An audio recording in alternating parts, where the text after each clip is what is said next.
അല്ലാഹുവിന് നിർബന്ധമാണ്. അല്ലാഹുവിന് വഴിപ്പെട്ട് ജീവിച്ച ആളുകൾക്ക് കൂലി കൊടുക്കൽ അല്ലാഹുവിന് നിർബന്ധമാണ്. അതുപോലെ തന്നെ അടിമക്ക് ഗുണകരമായ വിഷയങ്ങളൊക്കെ അല്ലാഹു ചെയ്തു കൊടുക്കണം, അതും അല്ലാഹുവിന് നിർബന്ധമാണ് എന്ന് ആര് വാദിക്കുകയാണ്? ജുബ്ബായുടെ വാദം കൊടുമ്പിരി കൊള്ളുന്ന സംവാദം നടക്കാൻ പോവുകയാണ്. ആളുകൾക്ക് തക്ബീർ എല്ലാം വേണമെങ്കിൽ കാത്തിരിക്കാം. അന്നുണ്ടാവില്ല അത് ജനങ്ങളൊക്കെ അടിച്ചു കൂട്ടി. നമ്മൾ വെള്ളിക്കത്ത് നമ്മുടെ സമാധാനം അറിഞ്ഞിട്ടോ? അപ്പോ സുന്നത്ത് ജമാഅത്തിന്റെ വാദം എന്തായിരുന്നു? അല്ലാഹുവിന് യാതൊന്നും നിർബന്ധമില്ല, അടിമക്ക് ഒന്നും ചെയ്തു കൊടുക്കേണ്ടതില്ല. പിന്നെ കാലങ്ങളോളം ഇബ്ലീസ് തെങ്ങായി എത്ര കൊല്ലം സുജൂദ് ചെയ്തിട്ടുണ്ട്, എത്ര ആരാധിച്ചിട്ടുണ്ട്, എത്ര കാലത്തോളം മലക്കുകൾക്ക് അധ്യാപനം നടത്തിയിട്ടുണ്ട്. ഒരൊറ്റ നിമിഷം കൊണ്ട് എന്ന് പറഞ്ഞ് പുറത്ത് കിട്ടതല്ലേ അല്ലേ? ഇബ്ലീസിനെ അയാൾ നന്മ ചെയ്യുന്നു പരിശോധിച്ചു നോക്കുകയാണെങ്കിൽ എത്ര ഉണ്ടാവും. പക്ഷെ അത് നിർബന്ധമില്ല. അവൻ തരുന്ന പ്രതിഫലം അവന്റെ കാരുണ്യമാണ് അല്ലെ? അവന്റെ കാരുണ്യമാണ്. ശിക്ഷ നീതിയാണ്. അള്ളാഹുവിന്റെ ശിക്ഷ തെറ്റിയതാണ് ശിക്ഷിക്കാൻ അള്ളാഹു നീതിയുമായി ബന്ധപ്പെട്ട വിഷയമാണ്. അപ്പൊ ഇതൊക്കെ ഈ വ്യവസ്ഥയിൽ സംവാദം കൊടുപിരികൊള്ളുകയാണ്. സംവാദങ്ങൾ നടന്നു, പിന്നെ ചർച്ചകളും വാദങ്ങളും പ്രതിവാദങ്ങളും നടന്ന് കൊടുമ്പിരി കൊള്ളുന്ന സമയത്താണ് അവരൊക്കെ ഞെട്ടിരിക്കുന്നുണ്ടാവുക ചില സമയത്ത്. ആ സമയത്താണ് ഒരു വാദം ആരുന്നയിക്കുന്നത്? മഹാനായ അബുൽ ഹസൻ അശ്അരി റളിയല്ലാഹു അൻഹു വാദം ഉന്നയിക്കും. ഒരു വാദമല്ല, ഒരു ചോദ്യം. കുന്തമനം പോലെ ഒരൊറ്റ തക്കല് അയാളെ ഹൃദയത്തിൽ ആരെ നമ്മളെ ഫാൻഡായി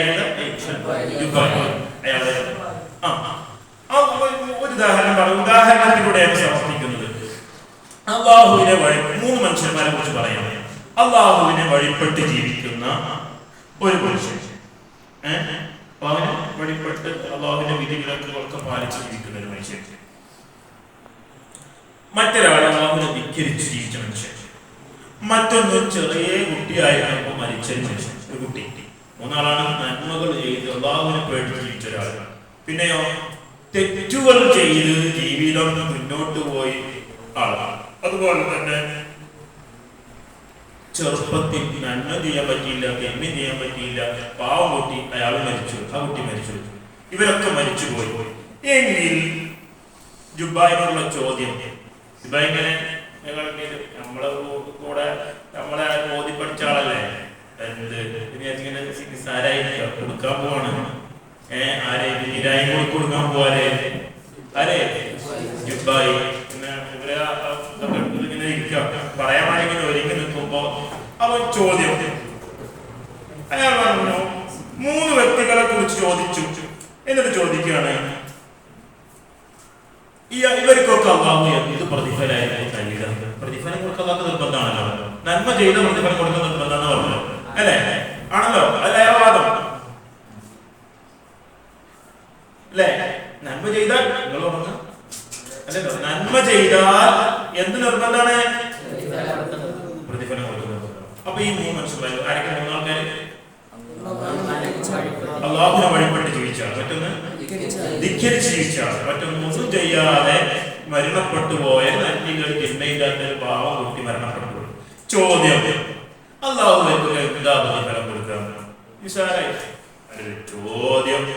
ഞാൻ ചോദ്യമുണ്ട്, അത് വരും എന്ന് പറഞ്ഞ മറുപടി പറഞ്ഞു നിസ്സാരായിട്ട്.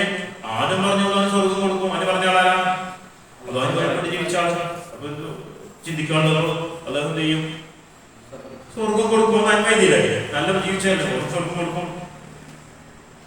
രണ്ടാമത്തെ ധിക്കരിച്ചടന്നാണ്. ഓൾക്ക് നരകം കൊടുക്കും. ചോദിക്കാണ്ടോ? ചോദ്യം ലേറ്റല്ലേ അത് പറയുന്ന ചോദ്യം ചോദിക്കാൻ ലേറ്റ്. എന്തെങ്കിലും ജോലി കൊടുക്കുന്ന ചോദിച്ചോ? കുടിയിൽ എത്ര ആളുണ്ട്, മറ്റേ പേരെന്താ അങ്ങനെ ചോദിച്ചോ? അപ്പോഴാണ് മൂന്നാമത്തെ ചോദ്യം നിർന്തലക്കാവുന്നത്. മൂന്നാമത്തെ ചോദ്യം, ചെറുപ്പത്തിൽ മരണപ്പെട്ടു പോയവൻ എന്ത് ചെയ്യും? അവൻക്ക് ശിക്ഷയും ഉണ്ടാവില്ല, പിന്നെന്തുണ്ടാവും? നന്മ ഉണ്ടാവില്ല. അവന് സ്വർഗത്തിലുള്ള നരകത്തിലല്ല എത്ര ചോദിക്കാളൂ എന്ന് പറഞ്ഞു. അപ്പോ മഹാനായ അശ്അരി ഇമാം ചോദിക്കുകയാണ്, ചെറുപ്പത്തിൽ മരണപ്പെട്ട ആൾ അള്ളാഹുവിനോട് പ്രകാരം ചോദിക്കാന്ന് വിചാരിക്കാം. എന്ത് ചോദിക്കണേ? റബ്ബേ, നീ ആ കുട്ടി പാവം എവിടെയുള്ളത്? സ്വർഗത്തേക്കും പോകാൻ പറ്റുന്നില്ല, ഉമ്മാന്റെ അടുത്തല്ല ഉപ്പാന്റെ അടുത്തല്ല, അങ്ങനെയുള്ളത് എവിടേക്കും ഒന്ന്. ആ സമയത്ത് ശരീരം ചോദിക്കും, ആ കുട്ടി ഞാൻ അള്ളാഹിനോട് ചോദിക്കാൻ, എന്ത് പണിയായി കാട്ടിയത്? ഈക്ക് കുറച്ചും കൂടി ആയുസ് ഏരിയാണെങ്കിൽ ഞാൻ നന്മ ഇതിൽ സ്വർഗത്ത് കിടക്കില്ല, ഈ ഇന്നലെ മരിപ്പിച്ചിട്ട് ഞാനിപ്പോ നീ കേട്ടുക അവിടെ എന്റെ എവിടെ ഇല്ലാതായിട്ട്. അപ്പോ ഇയാള് മറുപടി, എന്ത് ചോദ്യ ശരി.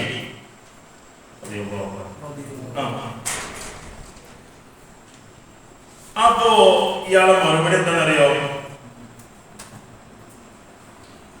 എനിക്ക് ആയുഷ്യാണെങ്കിൽ ഞാൻ കുട്ടി പറയാം, എനിക്ക് ആയുഷ്യാണെങ്കിൽ ഞാൻ ഒരുപാട് നന്മകൾ ചെയ്ത് ഞാൻ സ്വർഗത്തിൽ കിടക്കണല്ലേ. അപ്പോ പക്ഷേ മറ്റേ ആര് എന്തായി ജുബായി പറയണത്, അള്ളാഹ്ക്ക് അറിയാൻ ഇയാൾ മറുപടി അള്ളാഹ്ക്ക് അറിയാണ്ട് അള്ള പറയും, അള്ളാഹുവിനെ അറിയാം ഇയാള് എന്തായാലും എന്താവുള്ളൂ തെറ്റുകൾ ചെയ്യുന്ന ആളായിരിക്കും, അയാൾ നരകത്തേക്കേ പോവുള്ളൂ. അള്ളാഹു നന്മ ഇതാണ് അയാൾക്ക്. മറുപടി ക്ലിക്കല്ലേ? ആ കുട്ടി ചോദിക്കാണ് വിചാരിക്കുക, അള്ളാഹ് എന്നെ ഇന്നെ വലുതാക്കിയിട്ട് ഒന്ന് ആയുഷ്യാണെങ്കിൽ ഞാൻ സ്വർഗത്തിലല്ല നരകത്തിലല്ലാതെ ഇടങ്ങാവുന്നത് കണ്ടില്ല. കുറച്ചും കൂടി ആയുഷ്യാണെങ്കിൽ ഞാൻ നന്മൊക്കെ ചെയ്തിട്ട് സ്വർഗത്തിൽ കിടക്കൂലേ. അപ്പൊ അള്ളാന്റെ മറുപടി, നീ എന്ത് ചെയ്യണമെങ്കിൽ വലുതാവാണെങ്കിൽ നീ എന്താകും? തെറ്റുകളിൽ വ്യാപൃതനായി നരകത്തിൽ കിടക്കേണ്ടി വരും. അതുകൊണ്ട് ഞാൻ എന്ത് ചെയ്തത് നിനക്ക് മരിപ്പിച്ചത് മുസാനബിയുടെ എത്ര അറിയില്ലേ? മുസാനബി അല്ലേ പോയപ്പോ ഒരു കുട്ടിന്റെ കാലത്ത് മുസാനബി ഇങ്ങനെ കലിപ്പിനെ കയറുണ്ട്, ഒരു കുട്ടിനെ നിഷ്ഠൂരമായി വധിക്കുന്നുണ്ട് അല്ലെ. ആ ചരിത്രം വായിച്ചു നോക്കിയാൽ വിശാലല്ലേ. അപ്പൊ ഇതേപോലെ ആ മരിപ്പിച്ചെന്നുള്ളതാണ്. അപ്പോ അശ്വരി ഇമാമിന്റെ ചോദ്യം, എന്നാലേ ആ തെറ്റ് ചെയ്തിട്ട് നരകത്തിൽ കടന്ന മനുഷ്യനോടാണ് ചോദിക്കുക, ചെന്ത് പണിയാണ് ആ കുട്ടികളൊക്കെ ചെറുപ്പത്തിൽ തന്നെ മരിപ്പിച്ചിട്ട് അവർക്ക് വലുതാവാണെങ്കിൽ തെറ്റ് ചെയ്ത് നരകത്തിൽ കിടക്കേണ്ട ആളുകളെ പിന്നെ ഞാൻ ചെറുപ്പത്തിലെങ്ങാണ് ഇന്നെ എന്ത് ചെയ്യുകയാണെങ്കിൽ മരിപ്പിക്കുകയാണ്, ഞാനിപ്പോ നരകത്തിൽ കിടക്കുന്നു, എന്ത് പണിയാച്ച് കഴിക്കരുത്. അപ്പോ എന്താ അള്ള മറുപടി അറിയാം? ഇയാളാകെ സ്തംഭിതനായി. വളരെ സിമ്പിളായ ചോദ്യം, ഇന്ന് മറുപടി ഇല്ലാത്ത ചോദ്യം. അതെന്ത് ചെയ്യും? ഒന്നുമില്ല പറയാൻ. ജുബായി ആകെ വശലായി. നമ്മുടെ ഭാഷയെ പറഞ്ഞ എന്തായി? ലീക്കടിച്ചു, വയറ്റുന്നോയി പറഞ്ഞു അല്ലെ. മറുപടി ഇല്ലാതെ അയാള് കുടുങ്ങിപ്പോയി. അശ്വരി ഇമാം വിജയശ്രീലാളിതനായി ആ സദസ്സിൽ വന്ന്, പള്ളിയിൽ വന്ന് അദ്ദേഹം പ്രഖ്യാപിക്കുകയാണ്, ഈ 40 കൊല്ലം ഈ നടന്നിരുന്ന ഈ സംഘം വളരെ മോശപ്പെട്ട, ഞാൻ അതിൽ നിന്ന് രാജിവെച്ചിരിക്കുന്നു, അത് വളരെ മോശമായ മതമാണ് എന്ന് പറഞ്ഞ് മഹാനായ അശ്വരി ഇമാം അഹ്ലുസുന്നയുടെ വാദം അവിടെ തുറന്നടിക്കുകയായിരുന്നു. അങ്ങനെയാണ് അശ്വരി ഇമാമിനെ അംഗീകരിച്ചുകൊണ്ട് അറബ് രാജ്യങ്ങൾ ഒന്നടങ്കം അശ്വരി മദ്ഹബ് സ്വീകരിക്കുകയാണ്. അതുപോലെ തന്നെ സമീപ പ്രദേശങ്ങളിലുള്ള ആളുകളൊക്കെ അശ്വരി മദ്ഹബിൽ അടിയുറച്ച് നിന്നപ്പോൾ മഹാനായ അബൂ മൻസൂർ മാതുരീദി റളിയല്ലാഹു അൻഹു അവിടുന്ന് അബൂ അയ്യൂബ് അൻസാരി മറ്റേത് കഴിഞ്ഞു. നമ്മൾ അശ്വരി ഇമാമിന്റെ ലഘു വിവരണം വിശദമായിട്ട് നിങ്ങൾക്ക് പല പുസ്തകങ്ങളിൽ നിന്നും ഇവിടുന്നൊക്കെ വായിക്കാൻ പറ്റും. നമ്മളൊക്കെ ആദർശപരമായി ലഭിക്കുന്ന പുസ്തകങ്ങൾ പൊതുവെ എന്താണ് വിഷയം എന്ന് വെച്ചാൽ ആദർശപരമായിട്ട് കേൾക്കാൻ നമുക്കൊരു ഇൻട്രസ്റ്റ് ഇല്ല അല്ലെ, പൊതുവെ അങ്ങനെയല്ലേ. പക്ഷെ അത് പഠിക്കണം, അതാണ് ഏറ്റവും ഈമാനാണ് ഏറ്റവും വിഷയം അല്ലെ. ഒരാൾക്ക് ഈമാനില്ല, അയാൾ എത്ര കോടിക്കൊല്ലം അയാൾ അങ്ങനെ വിഭാഗത്തില്ല, ഇതൊരു ഉപകാരം ഇല്ല. എന്നാൽ ഈമാനോടുകൂടെ റസൂലുള്ളാഹി സ്വല്ലല്ലാഹു അലൈഹി വസല്ലം തങ്ങളോടൊന്നിച്ച് നിന്നാൽ സ്വഹാബിയാണ്. ഈമാന്റെ പവറാണ് ആവശ്യം. അപ്പൊ ഈമാൻ ഉണ്ടെങ്കിൽ എല്ലാം സ്വീകാര്യമാണ്, ഈമാൻ ഇല്ലെങ്കിലോ ഒക്കെ. അപ്പൊ ഈമാനിനെ കുറിച്ച് നമ്മൾ പഠിക്കണം. അല്ലാഹു നമുക്ക് തൗഫീഖ് നൽകട്ടെ. അങ്ങനെ മനസ്സ് ഒരു എന്തിനും നമുക്ക് താല്പര്യമാണല്ലേ. ഇപ്പൊ എന്ത് പഠിക്കുകയാണെങ്കിൽ എന്ത് വിഷയത്തോടെ നമുക്ക് താല്പര്യം. നമുക്ക് ഫുട്ബോൾ കളിക്കാം, ഫുട്ബോൾ മാച്ച് കളിപ്പിച്ചാലോ ദർശന്റെ കയ്യില് ഉണ്ടോ? നമ്മള് ടീമടി എന്ന് പറയുമ്പോൾ നമുക്ക് എന്തെങ്കിലും അല്ലെ, നമുക്ക് ഇൻട്രസ്റ്റ് ഇല്ല എന്നതാണ് പല വിഷയങ്ങൾ.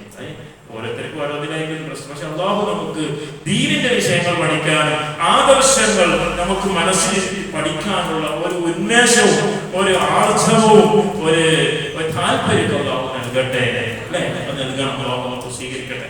അപ്പോ മഹാനായ അബൂ മൻസൂർ മാതുരിദി റളിയല്ലാഹു അൻഹു, അബൂ അയ്യൂബുൽ അൻസാരി പരിചയമാണ്. മദീനയിൽ റസൂലുള്ളാഹി സ്വല്ലല്ലാഹു അലൈഹി വസല്ലം തങ്ങളുടെ ഒട്ടകം മുട്ടുകുത്തിയ വീടല്ലേ അബൂ അയ്യൂബുൽ മൻസൂർ റളിയല്ലാഹു അൻഹു. അപ്പോ അബൂ അയ്യൂബുൽ അൻസാരി റളിയല്ലാഹു അവിടുത്തെ പരമ്പരയിൽപ്പെട്ട ആളാണ് അബൂ മൻസൂറുൽ മാതുരിദി. അപ്പൊ പരമ്പര സുഭദ്രമാണ്, അവരുടെ പരമ്പര വളരെ പുണ്യമാക്കപ്പെട്ട പരമ്പരയാണ്. അങ്ങനെ ആ പരമ്പരയിൽപ്പെട്ട ഏതാ മദ്ഹബ്? ഹനഫി മദ്ഹബാണ്. പൂർവികരൊക്കെ ഒരു മദ്ഹബ് അവലംബിച്ചിരിക്കും. നിങ്ങൾ പരിശോധിച്ച് നോക്കി, നിങ്ങൾ കണ്ണോടിച്ച് നോക്കിയാൽ മതി. ഒരു വിദ്യാർത്ഥികാർക്ക് മദ്ഹബില്ല, അവർ സ്വയം ഇജ്തിഹാദ് ചെയ്തുകൊണ്ടിരിക്കുകയാണ്. എന്തൊക്കെയാണ് വിളിച്ചു പറയുന്നത്? നിങ്ങൾ നേരത്തെ പറഞ്ഞില്ലേ വീടിന്റെ വിഷയമൊക്കെ നമ്മൾ പറയുന്നില്ലേ, വിഷയം മനസ്സിലായില്ലേ? അതൊക്കെ പറയുമ്പോൾ എത്രത്തോളം ഗൗരവമുള്ള വിഷയം. ഉമ്മയുടെ ഈ കർമ്മങ്ങളൊക്കെ നഷ്ടപ്പെടുന്ന വളരെ വലിയ, അതൊക്കെ ഒരു ഇജ്തിഹാദിയാണ്. അത് കൂടിയിരിക്കും, ഭൂരിപക്ഷം നോക്കും. അങ്ങനെ അഭിപ്രായം എന്താ? ഇത് ഒന്ന് മുറിഞ്ഞ 1 2 3 4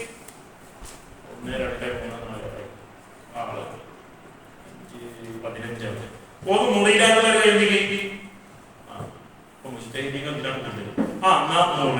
മുറിയിലുള്ള കൂടി മുറിഞ്ഞുള്ളത് ഞാൻ വെറുതെ പറയുന്നു, പരിശോധിച്ച് മനസ്സിലാക്കി. അവർ സ്വയം വിദ്യാർത്ഥികൾ മുജ്തഹിദിനെ കുറിച്ചൊക്കെ നമുക്ക് ക്ലാസ് വെക്കണം. മുജ്തഹിദ് എന്താണ്, ഇജ്തിഹാദ് എന്താണ്, തഖ്ലീദ് എന്താണ്, മുജ്തഹിദാകാനുള്ള മുജ്തഹിദ് എത്ര തരങ്ങളുണ്ട്, മുജ്തഹിദാകാനുള്ള യോഗ്യതകൾ എന്തൊക്കെയാണെന്ന് പഠിച്ചു നോക്കണ്ടേ. 7 അയലത്ത് പോയിട്ട് സ്വർഗത്തിന്റെ എത്ര പേർ പരിമളം കിട്ടില്ല എന്ന് പറഞ്ഞല്ലേ? 70,000 വർഷത്തിനപ്പുറത്തേക്ക് അതിന് പരിമളം എത്തണം. ശരിയാ കുട്ടികളുണ്ടാകുന്ന പോലെ എത്ര വെച്ചാൽ നമ്മൾ ഈ പറഞ്ഞ ആളുകളൊന്നും 7 അയലത്തെത്തൂല. നമ്മൾ ഏറ്റവും മഹാന്മാരായി കാണുന്ന ഏത് മഹാനാണെങ്കിലും അവരതിന്റെ അടുത്തേക്ക് പോലെ എത്തൂല. ഇജ്തിഹാദിന്റെ പവറാണ്. അപ്പൊ ഇതൊക്കെ ബാധിക്കുന്നതേ ഇതിലുണ്ടതൊക്കെ പറയാൻ സമയത്തേ. അപ്പോ ഞാൻ ഇന്ന് പറഞ്ഞു വെച്ചത് നമ്മൾ നമ്മുടെ മദ്ഹബിന്റെ ഇമാമുകളെ കുറിച്ച് പരിചയപ്പെടുന്നുണ്ട്. നമ്മൾ സുന്നത്തിനെ പറ്റി എന്താണ് സുന്നത്തൊക്കെ പറയാനുണ്ടായിരുന്നു. ഇൻഷാ അല്ലാഹ് പിന്നീട് നമുക്ക് പറയാം. അപ്പോൾ നമ്മൾ ഇന്ന് മനസ്സിലാക്കി വെക്കേണ്ടത് ഈ പുത്തനാശയക്കാർ ഉണ്ടാക്കിയ പ്രശ്നങ്ങളും പ്രതിസന്ധികളും വളരെ വലുതാണ്. നിങ്ങൾ ബോധ്യപ്പെട്ടിട്ടുണ്ടോ? നമ്മുടെ ഈ പരിപാടി വിജയിക്കണമെങ്കിൽ എന്തെങ്കിലുമൊക്കെ ബോധ്യപ്പെട്ടിട്ടില്ലേ? അത് വളരെ ഗൗരവമാണ് വിഷയം. നമ്മളെ ഏറ്റവും വലിയ ആക്ഷേപം നമ്മൾ ആക്ഷേപിക്കുന്ന ഏതാണ്? ശിർക്ക് അല്ലേ? എന്നിട്ട് നമ്മൾ വേഗം തുടരുകയും മുശ്രിക്കിനെ തുടരാൻ പറ്റുമോ? അല്ലേ? അത് ചിന്തിക്കേണ്ടി വരും. മൗലി തോന്നുന്നത് ശിർക്കാണ്. മൗലി തോന്നുന്ന സമയത്ത് മാത്രം ശിർക്കാണോ? അതൊന്നുമില്ല. ഉസ്താദിന്റെ ബാക്കിലുള്ള മുശ്രിക്കിന്റെ ബാക്കിൽ അതൊന്നും വിഷയമല്ല. ഇതറിയില്ല. പാവപ്പെട്ട ജനങ്ങൾ അല്ലേ? നമ്മുടെ നാട്ടിൽ ഒരുപാട് പാവപ്പെട്ട ആളുകൾ നല്ല വിവാദത്തിലൊക്കെ ഒഴുകി ജീവിച്ചിരുന്ന ആളുകളുടെ വിശ്വാസങ്ങളിൽ വൈകൃതങ്ങൾ കടത്തിക്കൂട്ടി അവരുടെ വൈകല്യങ്ങൾ ഉണ്ടാക്കി അവരെ പലപ്പോഴായി പറഞ്ഞ് ആടിനെ പറഞ്ഞില്ല, ആടിനെ പട്ടിയാക്കിയത് അതുപോലെ പറഞ്ഞ് അവരെ മാറ്റിയെടുക്കുന്നതാണ് ഈ മൗലവിമാർ ചെയ്തിട്ട്. അല്ലാഹു അവരെ ഹിദായത്തിന്റെ വഴികൾ ഓർപ്പിച്ച് നിർത്തുമാറാകട്ടെ. അല്ലാഹു സുബ്ഹാനഹു വ തആല ദീനിന്റെ വിജ്ഞാനങ്ങളൊക്കെ പകർന്നു കൊടുക്കാനുള്ള തൗഫീഖ് അല്ലാഹു നമുക്ക് നൽകി അനുഗ്രഹിക്കുമാറാകട്ടെ. ഈ ആശയങ്ങളും ആദർശങ്ങളൊക്കെ ജീവിതത്തിൽ പകർത്തി മറ്റുള്ളവരിലേക്ക് ഏതെല്ലാം മാർഗത്തിലൂടെയാണ് നമുക്ക് എത്തിച്ചു കൊടുക്കാൻ കഴിയുക, അതിനൊക്കെ അല്ലാഹു തൗഫീഖ് നൽകട്ടെ. ഇത്തരം സദസ്സുകളിൽ വരെ സംഘടിപ്പിക്കപ്പെടണം.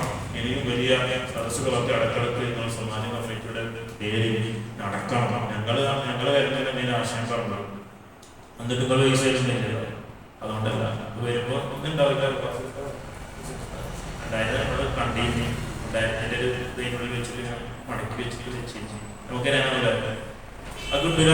അപ്പം ഞങ്ങൾ അങ്ങനെ പറഞ്ഞു സംഘടിപ്പിക്കണം. വലിയ ഉസ്താദന്മാർ വലിയ വിഷയങ്ങളൊക്കെ ഇവിടെ നടക്കാൻ സൗകര്യമുണ്ട്. ഇപ്പോൾ നല്ല വിശാലമായ സൗകര്യമുണ്ട്. ഇങ്ങനെ പലപ്പോഴായി സംഘടിപ്പിക്കണം. വ്യത്യസ്തങ്ങളായ വിഷയങ്ങൾ ഇനി എന്ത് ചെയ്യാം നമുക്ക്.